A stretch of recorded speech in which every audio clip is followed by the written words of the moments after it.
వైకుంఠ ద్వార దర్శన టిక్కెట్ల జారీ విషయంలో జరిగిన తొక్కిసలాటలో విశాఖ వాసులు 5 మృతి చెందారు. ఇదే అంశానికి సంబంధించిన మరింత సమాచారాన్ని విశాఖ నుంచి మా కరెస్పాండెంట్ నాయుడు అందిస్తారు.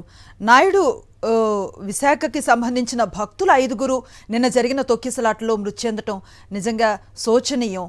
వారు ఎవరు, ఏ సందర్భంగా వారు తిరుమలకు చేరుకోవడం జరిగింది, ఎట్లాంటి వాతావరణం ఉంది అంటే ఆధ్యాత్మిక నగరానికి స్వామివారి దర్శనానికి వెళ్ళిన వాళ్ళు కాస్త ఈ విధంగా చనిపోవడం అనేది విశాఖవాసులు ఎలాంటి బాధని నింపుతోంది?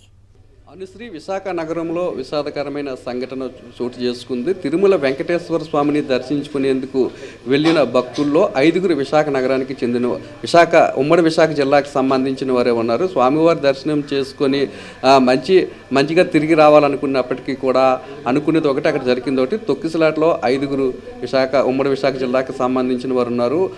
దీంతో విశాఖ నగరంలో ఒక విషాద ఛాయలు అలుముకున్నాయి. భక్తులుగా వెళ్ళి మరణించడంతో వారి బంధువులంతా కూడా తీవ్ర ఆవేదన వ్యక్తం చేస్తున్నారు. దైవ దర్శనానికి వెళ్ళి వస్తూ చనిపోవడం పట్ల వారు అంతా కూడా తీవ్రమైన బాధను వ్యక్తం చేస్తున్నారు. ఇక చనిపోయిన వారి సంగతి చూస్తే నాయుడుబాబు అనే వ్యక్తి నర్సీపట్నం నియోజకవర్గం పెదబొడ్డెబల్లికి సంబంధించిన వారు. భార్యాభర్తలు ఇద్దరు కూడా దర్శనానికి వెళ్ళారు. తొక్కిసలాటలోని భర్త చనిపోయారు. అలాగే లావణ్య స్వాతి అనే ఆవిడ తాడ్చెట్ల పాలానికి సంబంధించిన వారు, శాంతి అనే ఆమె కంచరపాలానికి సంబంధించిన వారు, గుడ్ల రజని మద్దిలపాలానికి సంబంధించిన వారు, రాజేశ్వరి అనే మహిళని ఇంకా ఏ ప్రాంతానికి సంబంధించిన మహిళగా ఇంకా గుర్తించాల్సిన అవసరం ఉంది. మొత్తంగా చూసుకున్నట్లయితే విశాఖ నగరంలో 5 మరణించడం పట్ల తీవ్రమైన దిగ్భ్రాంతిని విశాఖ నగర వాసులు వ్యక్తం చేస్తున్నారు. ప్రస్తుతం మనం ఎవరైతే చనిపోయారో రజనీ అనే మహిళ ఇంటి దగ్గర ఉన్నాము. భార్యాభర్తలు ఇద్దరు కూడా వైకుంఠ ఏకాదశి సందర్భంగా స్వామివారిని దర్శించేందుకు వెళ్ళారు. వాళ్ళ అబ్బాయి ఫారెన్లో చదువుతున్నారు. భార్యాభర్తలు ఇద్దరు కూడా దర్శనానికి వెళ్ళి నిన్న జరిగిన తొక్కిసలాటలో రజనీ అనే ఆవిడ చనిపోయారు. అయితే ఆవిడకి మొదటి నుంచి కూడా భక్తిభావం ఎక్కువ. ఇంటి దగ్గర కూడా ఒక సాయిబాబాకి సంబంధించిన పాదాలను కూడా ఇక్కడ ఏర్పాటు చేసుకుని ఇంటి ఆవరణలోనే ప్రతిరోజు కూడా పూజలు చేస్తుండేది. మొదటి నుంచి కూడా భక్తిభావం చాలా ఎక్కువ ఆమెలో కనిపిస్తుండేదని చెప్పి చుట్టుపక్కల ఉన్నవాళ్ళు కూడా చెప్తున్నారు. అయితే చుట్టుపక్కల ఉన్నవాళ్ళు కూడా ఎప్పుడూ కూడా రజనీ తమతో కలిసిపోయేదని, ఎప్పుడూ కూడా సంతోషంగా ఉండేదని, తామంతా కూడా వాళ్ళ ఇంట్లో అద్దెకి ఉన్నప్పటికీ కూడా ఒక ఫ్యామిలీ మెంబర్స్ లాగే ఉండేవాళ్ళమని చెప్పి ఆవిడ ఇంట్లో అద్దెకుంటున్న వారు కూడా చెప్తున్నారు. వెళ్ళి ఈరోజు దర్శనం చేసుకొని ఈరోజు సాయంత్రం కానీ లేదంటే రేపు ఉదయం కానీ వస్తుందని తామంతా అనుకున్నామని, కానీ ఇంతలోనే దురదృష్టకరమైన సంఘటన జరిగిందని చెప్తున్నారు. ఇదే విషయం మీద మనతో మాట్లాడడానికి కొంతమంది ఆవిడ ఇంట్లో అద్దెకుంటున్న వాళ్ళు ఉన్నారు.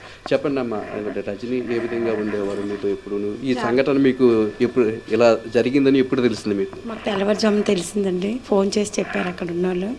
చాలా మంచిది, బాగా పూజలు చేసుకుంది. భార్యాభర్తలు ఇద్దరు కూడా వెళ్ళారు. ఎంతమంది మొత్తం? వాళ్ళు భార్యాభర్తలు వెళ్ళారు. మళ్ళీ వాళ్ళతో ఇంకెవరు వెళ్ళారో అయితే తెలియదు. పిల్లలు ఉన్నారా? పిల్లలు బాబు ఉన్నాడు, బయట చదువుకుంటున్నాడు బాబు. ఎప్పుడు వస్తారని చెప్పారు మీతోని? అంటే ఫోన్లో మాట్లాడారా తిరుపతి వెళ్ళిన తర్వాత? మాట్లాడలేదు. లేదు, అన్ని వాళ్ళకి మాట్లాడారేమో తెలియదు, మాకైతే తెలియదు. మొత్తానికి 2 భార్యాభర్తలు వెళ్ళారు. మీరు ఇంట్లో అద్దుకుంటున్నారా? పక్కింట్లోనా? పక్కింటి. మీరు చెప్పండి.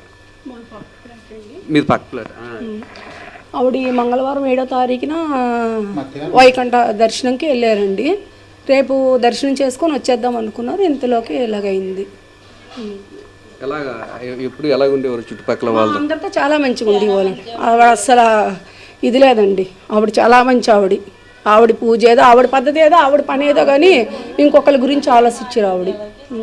పూజలు ఎక్కువ చేస్తుండేవారు? చాలా పూజలు చేస్తారండి. ఇంకా అక్కడ పెద్ద విగ్రహం కూడా ఉండేది, ఉండకూడదంటే తీసేసారు. కానీ సాయిబాబాది చాలా బాగా పూజలు చేసేవాళ్ళు. ఎప్పుడు శుక్రవారం వస్తే దుర్గాదేవుడికి, శనివారం శివ వెంకటేశ్వర స్వామికి, శివాయం అలాగేదో ఎక్కడికొక్కడికి తిరుగుతుండేది ఆవిడ. మాకు తెలిసిన నుంచి అంతేనండి ఆవిడ. చెప్పండి, మీతో ఎలాగుంది? అండి అంతే, మంచి ఆవిడండి. నాకు ఉదయం పాలకెళ్ళకి తెలిసేటప్పుడు చనిపోయింది.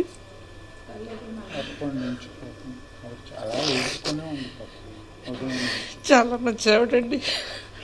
వాళ్ళకి కొడుకు, వాళ్ళ ఫ్యామిలీ వాళ్ళేదే కానండి. మమ్మల్ని చాలా బాగా చూసుకుండేదండి. ఎప్పుడు రెంటిస్తే అప్పుడు తీసుకుండేది. చాలా మంచి ఆవిడండి. ఏమి తెలియదండి. ఆవిడ పని ఏదో ఆవిడేదో వాళ్ళేనండి. మేము ఎప్పుడు రెంటిస్తే అప్పుడు తీసుకుంటుంది. చాలా మంచి ఆవిడండి. ఎన్ని సంవత్సరాలు పెట్టి అద్దుకుంటుంటారు? 10 సంవత్సరాలు అయిందండి, మేము 10 ఏళ్ళు పెట్టుకుంటాం. చాలా మంచివాడండి వాడమాట. 10 సంవత్సరాల్లో ఇప్పుడు ఇబ్బంది పెట్టడం కానీ ఏమీ లేదండి, చాలా మంచివాడండి. ఎవరి పిల్లలు గొడవలు ఆడుకున్నా ఏమీ అందు, చాలా మంచి ఆవిడ పని ఆవిడేదో కానండి, పట్టించుకోదండి మా కోసం. చాలా మంచివాడండి ఆవిడ మాట. నాకు ఉదయమే తెలిసిందండి, పాలు పెట్టుకెళ్తే మీ ఇంటికి ఆవిడ చనిపోయిందండి. అప్పటి నుంచి చాలా బాధాకరంగా ఉంది. 10-12 సంవత్సరాల నుంచి అద్దెకుంటున్నారండి. చాలా మంచివాడండి, ఇష్టపడవండి. మాకు ఇల్లు వచ్చినా కూడా వెళ్ళలేదండి, ఎందుకంటే ఇక్కడ అందరూ మంచివాళ్ళు. ఆవిడ కూడా చాలా మంచి ఆవిడ. అది ఏం చేస్తారు ఆవిడ మామూలుగానంటే? భర్త ఆవిడ హౌస్ వైఫేనండి. వాళ్ళకు బాబు మొన్నే 1-2 సంవత్సరాలు అయింది అమెరికా వెళ్ళాడు. ఆవిడ ఇంట్లో పని ఆవిడ అంతే. చెప్పి మీ సరే వాళ్ళ తాలూకా బంధువులు కూడా ఉన్నారు. మీకు ఏమవుతారండి రజనీ గారికి?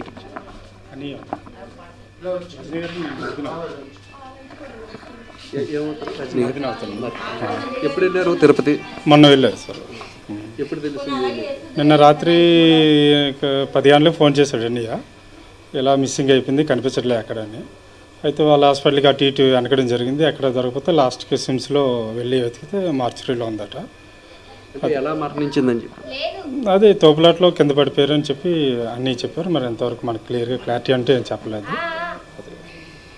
అనుశ్రీ, జరిగిన సంఘటన పట్ల చుట్టుపక్కల ఉన్నవాళ్ళు అలాగే ఇంట్లో అద్దెకుంటున్న వారు కూడా తీవ్రమైన బాధను వ్యక్తం చేస్తున్నారు. రజనీ చాలా మంచిదని, అలాగే దైవభక్తి కూడా ఎక్కువగా ఉండేదని, ఈ రోజు రాత్రి కానీ రేపు కానీ వస్తుందని తామంతా అనుకున్నామని, ఇంతలోనే తొక్కిసలాట్లో ఆవిడ మరణించడం పట్ల తమకెంతో బాధగా ఉందని ఇక్కడ ఉన్న వాళ్ళంతా కూడా చెప్తున్నారు. Anusri, right, thank you Naidu.